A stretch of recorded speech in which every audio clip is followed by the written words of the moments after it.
I'm Dr. Shravani Gupta. I'm the head of the acute pain service at the Sydney Adventist Hospital. The management of acute pain is best described as multimodal analgesia, and that's exactly what it is. So we rely on multiple modalities, and medication is definitely a big one. Early mobilization and physiotherapy is of extreme importance. The analgesia part of it, the pain relief medication part of it, is best described in layers or tiers. So the base tier is usually formed by over-the-counter medications such as paracetamol, ibuprofen, Voltaren, diclofenac. And these are medications that are given regularly to the patient unless there is a specific contraindication to do so.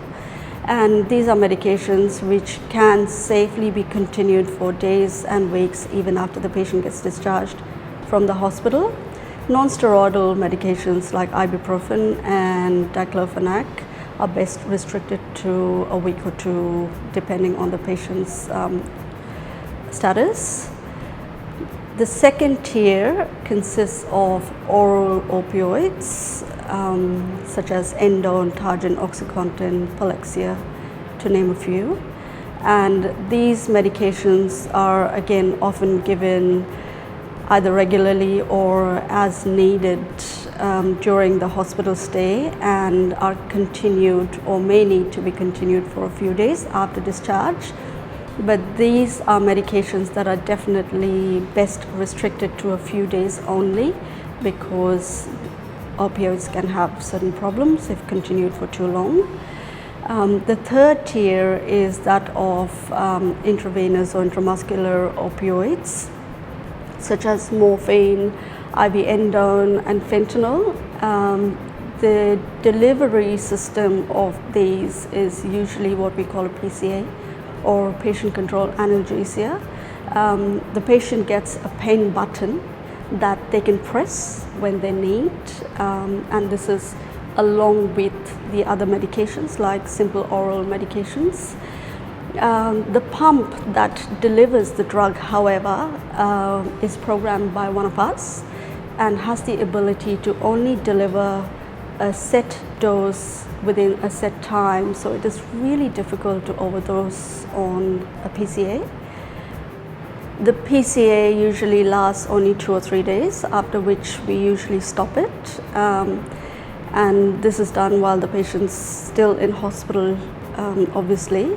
When the patient gets discharged, we usually describe to them how they must take their medications. And the first medication after discharge to get stopped is usually the oral opioids like Endone, and paracetamol is one of the safest that can continue for the longest. The effect or the power of paracetamol is often underrated, and people think it doesn't help much, but regular paracetamol has been actually shown to reduce opiate consumption by up to 30%. And so it is certainly of value, especially because it is very, very safe as compared to the other medications we use.